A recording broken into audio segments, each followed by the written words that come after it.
Okay. Black and blue, I crawled along the wreckage of what now is gone. Back to you to fight another day. I'll go on and on and on and on. I'll face it, the demons I created with every last part of me. The pain will fade and I'll go on and on and on and on.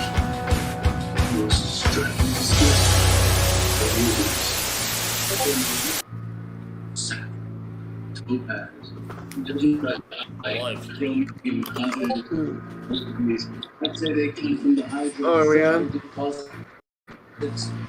Hello and welcome to the SmackDown thing that hopefully works and you can hear us this time. And I can cover Yeah, with but us. if my screen share is showing as well. Right. Alright, today's episode is Bluth, an ex-Disney animator who is pretty much animation Jesus. Yeah. Yep, because Don Bluth, he went off after quitting Disney, and a bunch of other animators joined him. They went off to make, their own animated films, and the rest was animation history, basically. Right. Yeah. And of course, there's also been Electric Dragon 505's animation look back of Don Bluth, and for one thing, because basically viewers, once again, I'm gonna talk a lot about Don Bluth, because I'll have a lot to say. But Don Bluth, he first got into animation and so on ever since when he was a boy. He saw Snow White and the Seven Dwarves, and from there on, Don kept on drawing, and thus, years later, his dreams came true when he finally worked at Disney. But then for a little while, he worked at Filmation, and he would go back to Disney. He would be a directing animator on Robin Hood and the Rescuers, and one of the only Disney projects that he directed was The Small.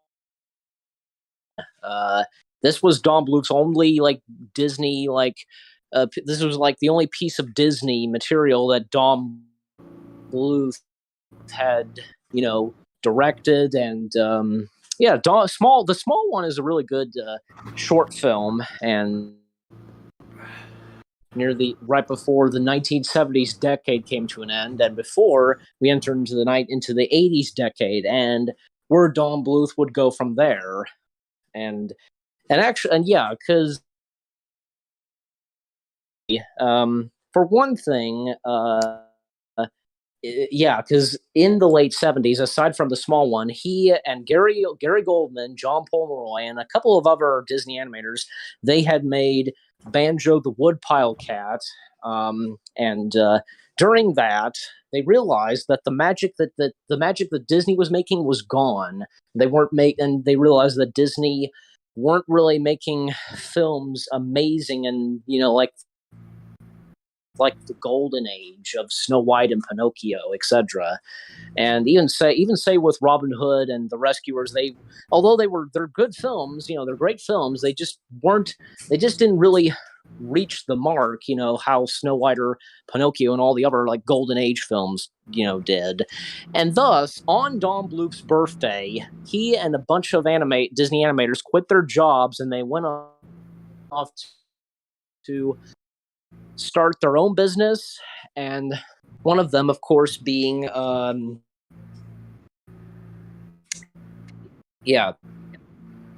Secret of Nim. Of course, this is The Secret of Nim. I have started watching a list of Don Bluth channel.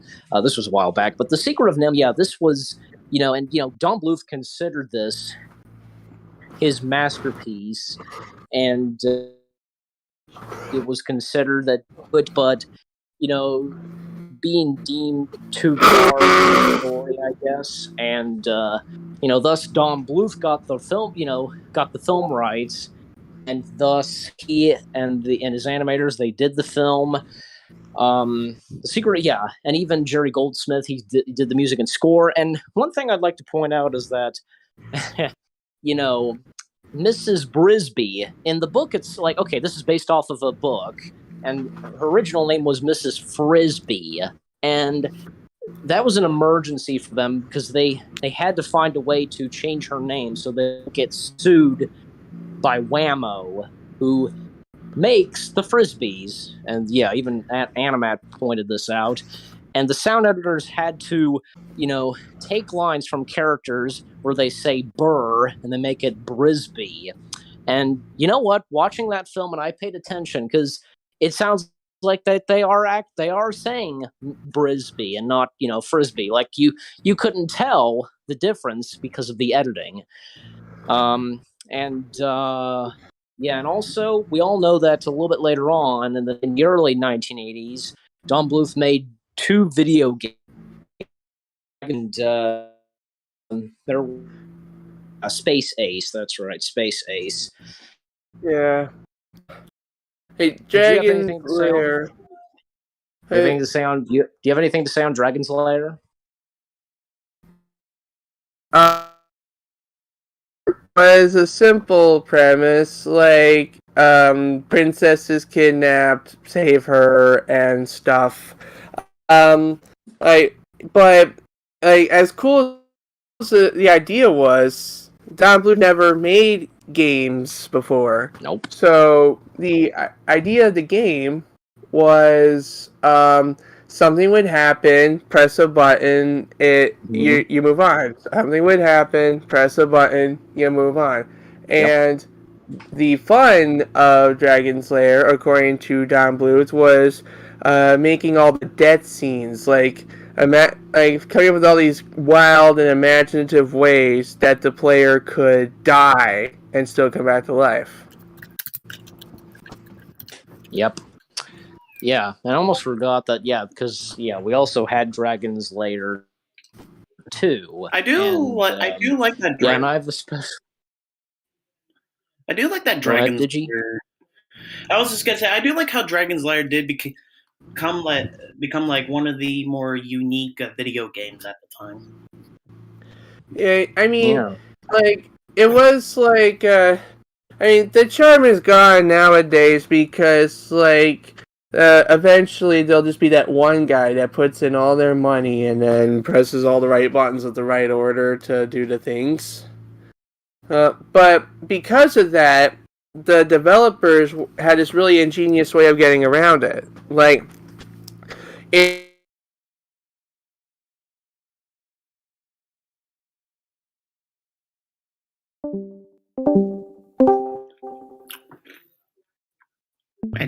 Buddy, your microphone.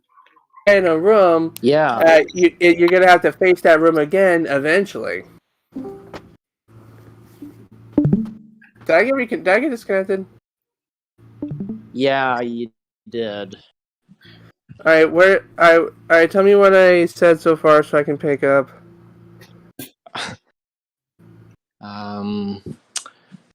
Okay. Now I can't. I don't know because. What was did you? I don't know. He was talking. He was talking something about developers found some way around the whole easy. I don't know, something about some guy managed to figuring out how to play the game very easily. Yeah, because if you know that, they figured if you knew the sequence of events, it wouldn't be so fun next time because you know when to press the buttons for all the scenes. So what they did was you had to commit all the scenes to memory, because if you die in a scene, you respawn in a different scene, and in order to get to the princess, you have to complete all the scenes, regardless of order. So if you die in the room with the bottle that says "drink me," you have to remember not to drink it when you eventually come back to that room, six turns later. I'm sorry, I just Yeah. right now was remembering that one Nostalgia Critic Let's Play Dragon Slayer. Oh yeah, it says drink me. Yeah, and I almost forgot because in Dragon's Lair 2, there was a bit of Alice in Wonderland in there, and yeah, but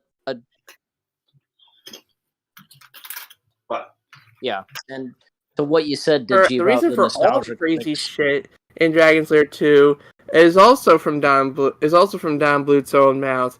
He said that the fun of making the sequel was that they had the time machine.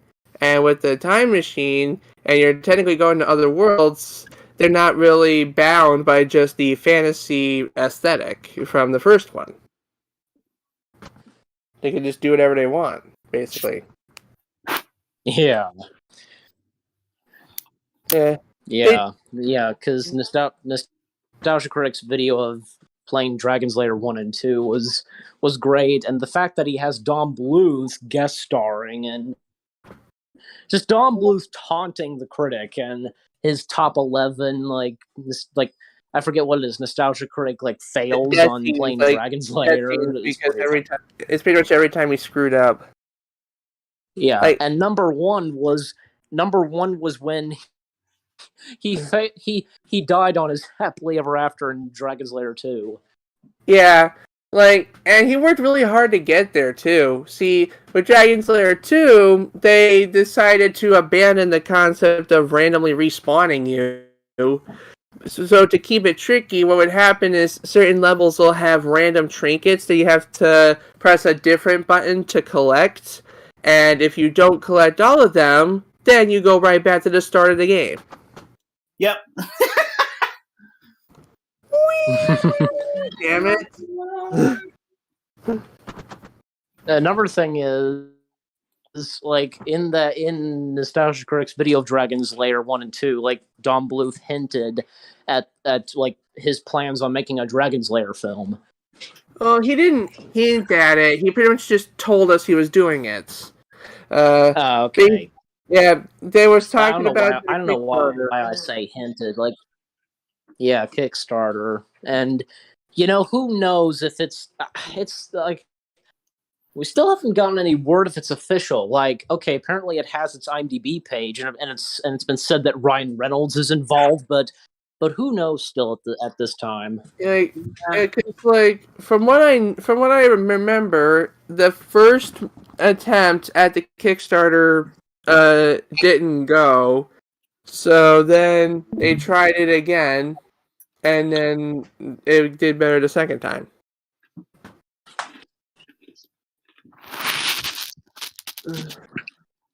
Sorry, I didn't interrupt you.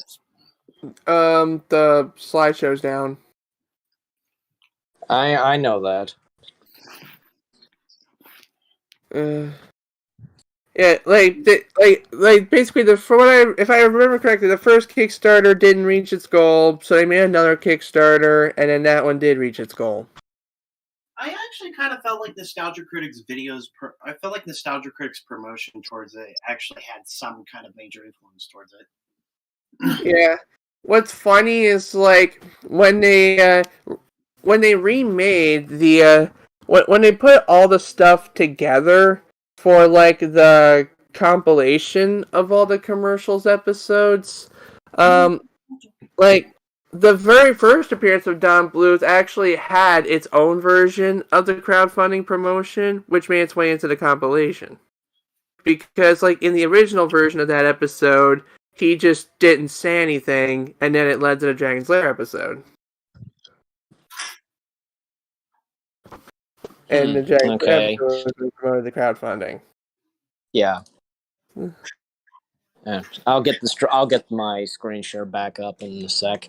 But is there anything to say on Space Ace? Space Ace, it's basically the same concept, but in space. Yeah, Dragon's Lair space, basically. Yeah, like, I really don't know much about the story of it because I never finished it, nor do I know, like, what the right way to beat it is. But, like, I do know the concept. The bad guy has like a ray gun that turns people into children because he thinks that's the best way to weaken defenses and take over the world. Yeah. He turns Ace, the really big buff superhero dude, into a child, and then that's the character you control throughout the adventure. What makes it seem more complex is that there's actually two versions of different scenes. One as a child and one as the big buff hero. Like, you could, when the game prompts you to, you could press a special button to turn into the hero, and that makes everything more exciting. Or you can not do that and save it for later. Mm-hmm. Because it's like, the game's not unbeatable. From what I can tell, the game's not unbeatable if you stay as a child forever. It's just why wouldn't you change into Ace? Ace is the big buff action hero on the freaking box art.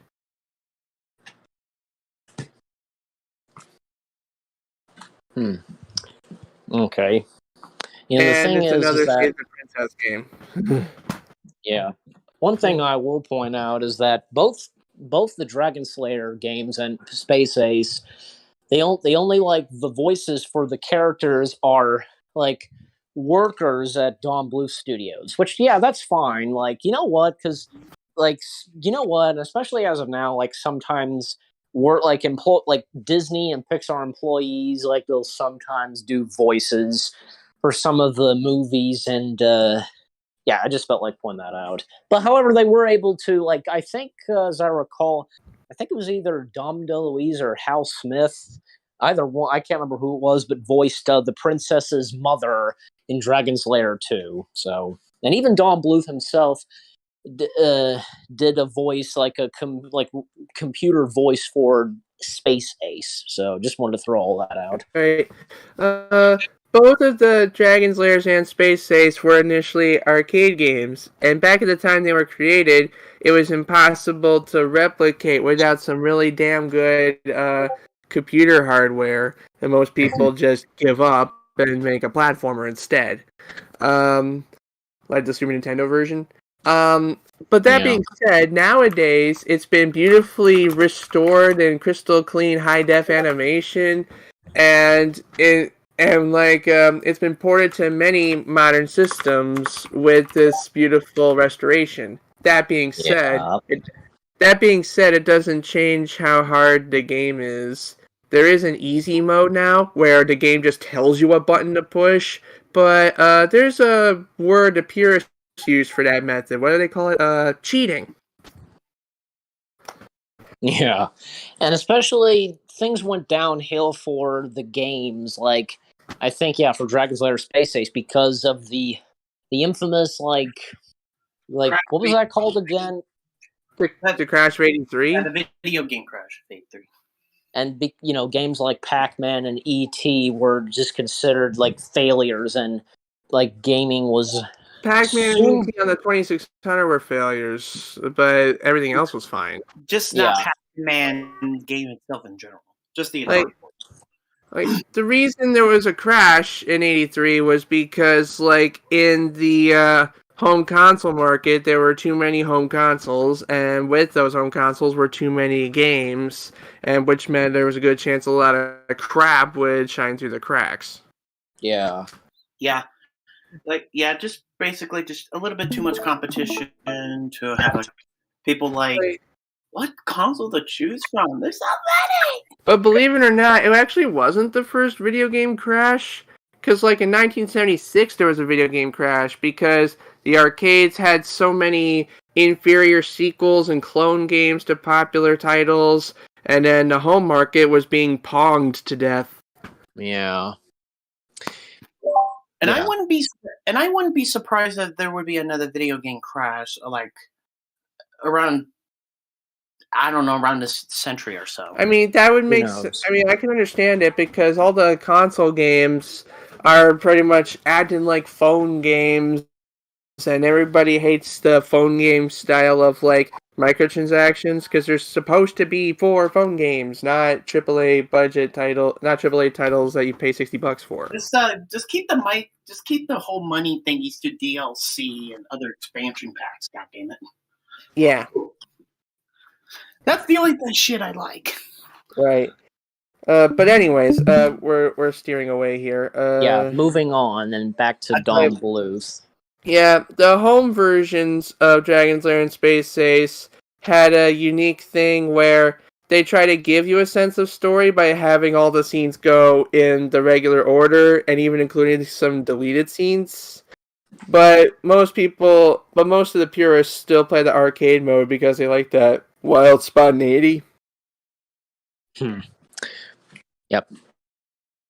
Now that we've talked Dragon's Lair, came in, and there were a few movies that they made together, and of course, them being American Tail and The Land Before Time. Like, anybody got to say anything about American Tail and The Land Before Time? I think Digi can take Land Before Time. Okay. Yeah, you go ahead. Let's say, here's the thing I had to say. I think this was an interview, the Shut Up and Talk interview thing with Don Bluth and his friend Gary Oldman, that they would have actually done a lot better. They said something about they would have done a lot more better in politics. And Steven Spielberg was like continue to work with them. But hey, if that would have been the case, then Don Bluth could have actually had more successful films. Like right after the what was it? I think Rock-a-Doodle was the first film that went downfall, but I digress. Well, here's the thing. I want to point this out, and even from Nostalgia Critic and Electric Dragon 505 repeated what Doug Walker, aka Nostalgia Critic, said. This because in Nostalgia Critic's own words, in the 90s, I think he left his brain at the food bar because he turned out some films that, blah blah blah, and to put it this. To what Nostalgia Critic said, the good stuff seemed to end with All Dogs Go to Heaven, and the bad stuff seemed to begin with Rock-a-Doodle. Yeah. Not American Tail. Well, I don't know much to say about that other than that. I'm just kind of glad that it was a good, successful film for what it did, and also pretty cool child characters, I guess. And even the American Tail, like what I have to say about American Tail is, well, you know what? I mean, I can't remember if I've watched this before, but I feel like there was one, like we all know that there have been a couple of sequels to some of Don Bluth's films. Like I have seen the Secret of Nim sequel. It's okay-ish for me. I know that there's been a crap ton of sequels of The Land Before Time. I remember seeing maybe one or two on TV years back, and there have been a few sequels of All Dogs Go to Heaven, and for American Tail, like there was the Fievel Goes West, and there was another one. I think I saw just a little bit of this. Maybe I saw the whole movie, but I remember Disney Channel or Playhouse Disney. They were airing this, and I guess it was something about monsters. I don't know, but I do remember that one. And but American Tail, the first American Tail film, I should say.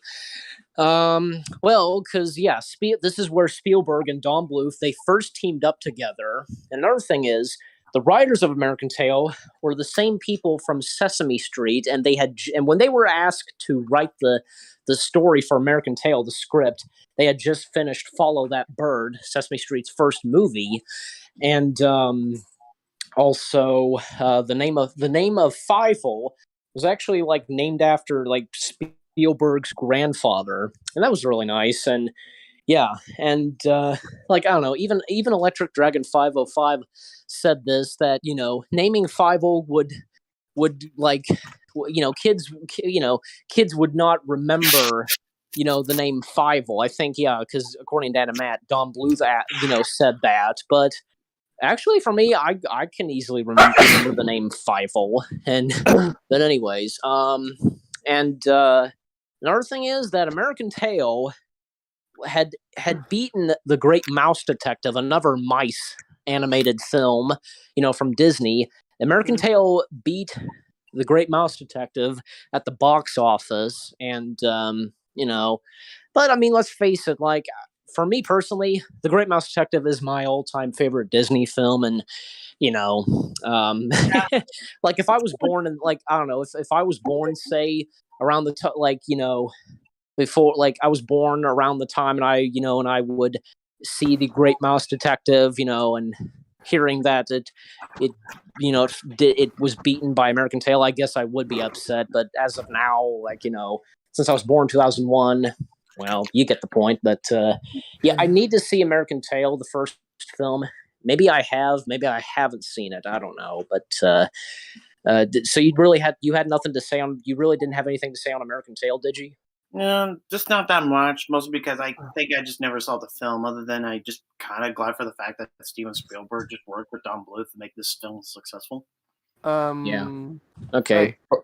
I think the only thing I know about American Tail was that Doug Walker put it on top 11 saddest nostalgic moments. Which moment? The whole damn thing. Yeah. Yeah. Like, friggin' every time the kid thinks he sees his parents, it's a friggin' tease. And then we get teased because there's all these different scenes where they just barely miss each other. And it's like, for God's sake, she's right there!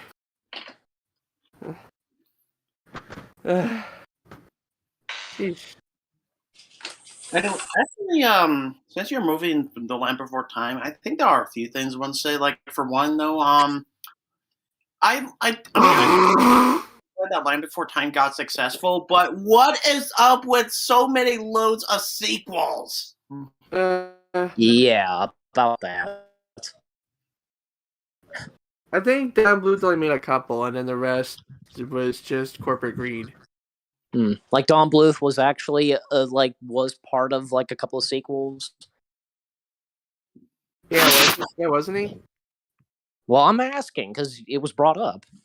Like, I mean, I would assume like Don Bluth loved it enough to do a couple sequels, because didn't you say you or someone else asked him his opinion on like certain sequels, and then he just cut right to the chase, saying he hated every last fucking one of them? Well, because I'll admit though, to this day, I think Land Before Time is like the most franchise with the most sequels to date. With Alpha and Omega, for when I can remember, being the second one. It's like, yeah, but like, would you rather? Yeah, it begs the question: would you rather have 3 really good movies or 25 average movies? Very good, the former choice. See, that's why Land Before Time is dying off. Yeah. And the fact that there's been a TV show. Yeah, I think it came out like like after the last direct-to-DVD movie before the Journey of the Brave that came out 2016, I think. Yeah, it's like, how long can they keep these characters going? They're freaking dinosaurs. Like, what's next? We're gonna have dinosaurs in New York or something. I think they already did that. What? Were Dinosaur Story. But that's not Don Bluth, is it? I don't think so. Like, I will admit, it does kind of feel like a Don Bluth film with the similar things, but from what I can remember, it's not. I think that one was done by Phil Nimmelink. Yeah, it's like how much land will there be before time? Like, where is the time? It sounds. Yeah, where is the time? By the way, it sounds more like Land Before. The Land Before everyone froze. Sorry, I just felt like making a reference to a YouTube video. Yeah. More like the land before we stop milking this shit for all it's worth. Yeah, but also, okay, but if we've established on Land Before Time, good. Like, okay. Oh, by the way, like, I don't know. This popped in my head, and you know what? Because anybody familiar with like the tragic, death of one of like the kid actresses, like what's that? Littlefoot's mother. No, one of the like kid actors who okay. I've been hearing something about that. Like, I think after this film's production, I think that one of the child actors kind of died in a family-related situation. Wait, yeah. dying in a family-related situation. That sounds scarily ominous. The father, okay, I forget the actress's name already, but she had voiced one of the dinosaurs, and she would. I think she voiced Ducky. Yeah, I'd say so. And then she would have a voice in All Dogs Go to Heaven, but after All Dogs Go to Heaven, her father was very alcoholic, and he basically murdered her and the mother. Oh my god. It sounds like the Satanist allegory, like the one, like, if you who would drown your mother and your brother and your dog in the bathtub because you didn't go to church that day and you had no choice but to run, would you ever forgive him? Yeah. Yeah. And it was pretty much an allegory for Noah and the flood. Right. Yeah. Okay. And but I guess jump into All Dogs Go to Heaven. Anything we have to say on All Dogs Go to Heaven? Well, it's kind of It's kind of funny in like a twisted way. Like, she did All Dogs Go to Heaven, and then she went to heaven. I was just going to say two more other things about Land Before Time. Apparently, first off, apparently people are trying to apparently, like three things, maybe it's somewhere in there. Yeah. Anyway, apparently, some people have been trying to find the director's cut or something to this film. Yeah. Oh. Yeah, because there were during the production, I think there were some scenes that were made, sketches, whatnot, but I don't know. I think that might have been Steven Spielberg's thingy or whatever, but I don't know. Something to do with that. They deleted some scenes of this film later on because it's being too dark or something. Yeah. Sounds like we have a recobbled cut in the works. Oh yeah. Number two, I gotta say I like the song. I like the song that appeared at the end of the film. We're Hold On Together or something like that. Yeah, that's another thing Don Bluth movies are known for, is like having like really good music. Well, some of them are known for good music. Yeah. Like, I don't trust Troll in Central Park. I'm a blind troll. We'll talk about that later. Yeah. Yeah, we're not there yet talking about Troll, so. Oh my god! Apparently, I think there was an original ending, something to do with Littlefoot actually being the Great Valiant is over or something, before going back to his friends. I don't know. Said something about that. So are we done on Land Before Time now? Yeah. Okay, but okay, so I forgot it, but for some weird reason, I forgot it. Do we have any? Okay, do we now have anything to say on All Dogs Go to Heaven and Rockadoodle? Rockadoodle. Like, it was. I think it was the first Don Bluth movie I saw as a kid that I'm now aware was a Don Bluth. Like, I wasn't aware at the time, but I am now. And I don't. Like, it was actually the first one to freak me out with the whole blending of live action and animation. Yeah, especially because after they had because after Dawn and the gang, they saw they were fascinated with the visuals and so on, and Who Framed Roger Rabbit. They had a new idea for the story, and they would do it a bit similar to The Wizard of Oz, like live action segments would be in black and white, and of course the animation and of course color.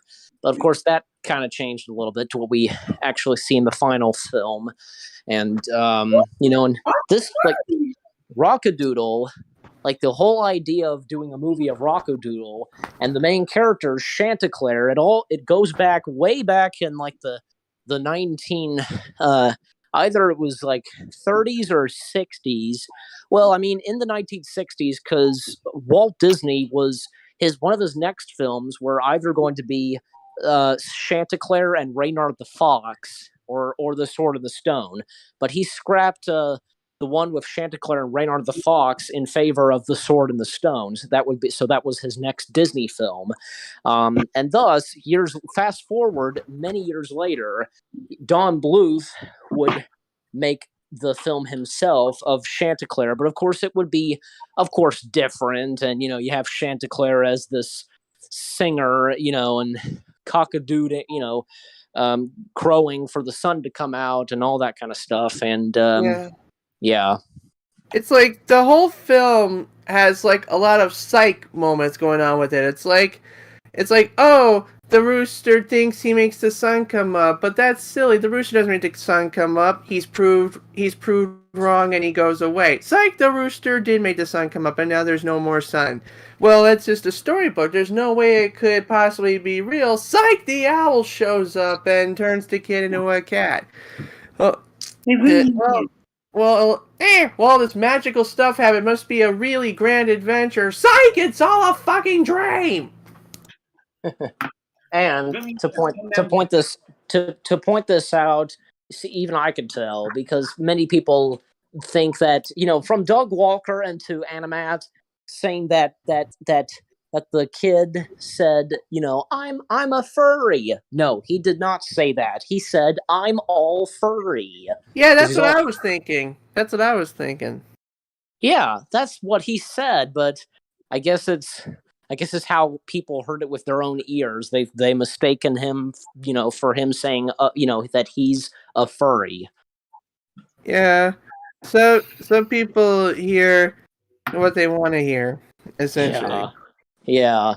And so there's that, and this was also Rockadoodle was one of the last movies ever to feature Phil Harris, who had most famously he was the voice of Baloo, Thomas O'Malley, and Little John, 3 Disney movies in a row, and when they were released, The Jungle Book, The Aristocats, and Robin Hood. And so Rockadoodle was the last film he would be in, and he would do a voice until he'd pass away. I think 2 years after this film's release, I believe 1994. And Christopher Plummer, who voices the Grand Duke of Owls, and there was also Eddie Deason, who voiced a bird, and I'm trying to remember what else. Yeah, and Finding Chanticleer, I forgot to mention Sandy Duncan doing a voice as well as one of the birds.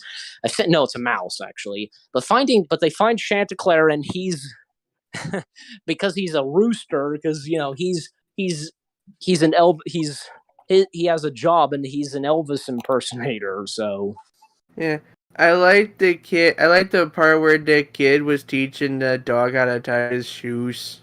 Yeah, because what you wearing shoes for? And he's like, bunions. I got a load of bunions, and them shoes help my feet. And the kid teaches him how to tie his shoes, and I think he gets it at the end. Yeah, what was funny was like nostalgia critic mocking his tone of voice, like, "No, kid, that's not how you act for the 100th time. Emote, we got to be credible." Yeah. Oh gosh, and I almost forgot to mention because this was in his review of Rockadoodle, but because this was in All Dogs Go to Heaven, this started this one nostalgia critic meme, big lip alligator moment. I thought that was All Dogs Go to Heaven. What's that, Michael? Wasn't that From All Dogs Go to Heaven the first Big Lipped Alligator moment? Yeah, well, yeah, the big lipped alligator was in that. Yeah, and apparently it's not the first one, but it was the first documented one. Yeah, and not to mention the big lipped alligator in All Dogs Go to Heaven was voiced by Oogie Boogie from Nightmare Before Christmas. Oh my god. Yep, I'm not kidding. Okay, but you all know that like okay, this kind of came from Nostalgia Chick. Like she started this off, the whole big lipped alligator moment. Do you guys remember that meme? I remember the meme, but I also remember that Nostalgia Chick is a Nostalgia Chick no more and deleted all the episodes. Well, yeah, but this started from this was in a collab review of the critic and the chick. They're reviewing Firm Gully, and this is where Nostalgia Critic brings up the big lipped alligator moment meme. So what's funny is it's Fern Gully that brought them together for the first time, and it's actually Fern Gully that kept her in my interest for a while because she did a thing about Robin Williams. I go on, but I don't think Fern Gully was a Don Bluth thing, so move on. Yeah. Okay. Then also, we didn't really talk that much about. We haven't been talking that much about Dawn of All Dogs Go to Heaven, but I will say this: that they got the title for All Dogs Go to Heaven after Don Bluth heard that phrase from something when he was a kid, like I guess from school or whatever, and thus that would be the title. And Burt Reynolds and Dom DeLuise doing voices in the film, and Burt Reynolds, he was the voice of the dog, and I forget which voice Dom DeLuise did, but I also know this, that All Dogs Go to Heaven was, in Animat's own words, it was freaking nuked by The Little Mermaid. Yeah, because this time, Little Mermaid beat All Dogs Go to Heaven. Previously, Land Before Time beat Disney's Oliver and Company, but it seems as though that Disney got them back this time with The Little Mermaid. That was the thing that was the other thing I was going to bring up, but I forgot about that part. Just slipped right past my mind for some reason. That's what's crazy. It's like you'd think there'd be this cool back and forth dynamic between the two. It's like first it's like Disney could win one, Don Bluth could win one, and it'd be really fun competition that just results in a bunch of good movies being made. But no, like after losing to Disney with All Dogs Go to Heaven, Don Bluth decided, fuck this, if I'm gonna lose, I'm just gonna keep on losing, and he took his stupid pills and then made Rock. And from there on, for a little while, in the early 90s, he was still turning out some pretty bad animated films. I will admit I did like Rockadoodle for how cheesy it was. Yeah, I thought Rockadoodle was fine. I didn't have any problem with it the first time I watched it, and I think I gave it a good decent rating when I reviewed this film. Yeah, I'll never get over that one Nostalgia Critic joke where the lady chick kisses Chanticleer on the mouth and the critic's like, hey, she kissed him on the pecker. Yeah, that one. Yeah. And also, what was that? Okay, but I think we've established it on Rockadoodle and All Dogs Go to Heaven. But moving on, because later on in the 90s, because thus Don Bluth would then go on to make, at the same time, and of course they would be released, Thumbelina and A Troll in Central Park. What do we have to say on these two? I guess including the Pebble and the Penguin too, but of course we're starting with Thumbelina and A Troll in Central Park first. Never heard of Thumbelina. I don't know much about Thumbelina either. It might be gay film to some people. At least I'm hoping that's the better film than Troll Central Park. Because oh my god, the troll is just like yes, that's big. That's big. Goodbye, bye. Or something. Yeah, Thumbelina. I will admit though, I do like Nostalgia Critics review towards Troll Central Park. Especially that one fucking skit. It's like, is that goddamn troll? And he's just, I'm gonna give him a piece of my mind. Yeah, and he calls Stan Lee. Yeah. And actually, somebody did an animated version of this, which was really cool. Oh, you have seen that? Mm-hmm. Yeah, I seen the animation recreation. I thought it was funny. Yeah. It was like in the sort of Disney style. Yeah, especially because like that's the same guy did an animated version of when Nostalgia Critic confronted Mr. Magoo. That was pretty funny. But anyways, but Thumbelina for me, it is on Disney Plus, and I watched it on Disney Plus. In fact, I watched it not too long ago, and I reviewed it. My review it doesn't come out until next week. But Thumbelina, I thought it was okay. I wasn't getting bored of it, or I wasn't just like, this is no. I wasn't. No, I wasn't like that. I thought it was fine. Like it's your typical like film where you know what, because you have the man and girl, like they fall in love and something does go wrong, and like one of them like is like they get separated, and of course one of them gets captured, and of course being Thumbelina, being captured by frogs, beetles, and moles, either for her being used or marrying her. And one of like this one bug character, this beetle, was voiced by the late Gilbert Gottfried. The mole was voiced by John Hurt. Thumbelina was voiced by Jodie Benson, aka Ariel, the mermaid. And I'm trying to remember what else. I don't know, but I thought Thumbelina was okay. I will say I'll give it that. But as for A Troll in Central Park, I have still not seen A Troll in Central Park. I mean, but I do know the fact that it was a total failure.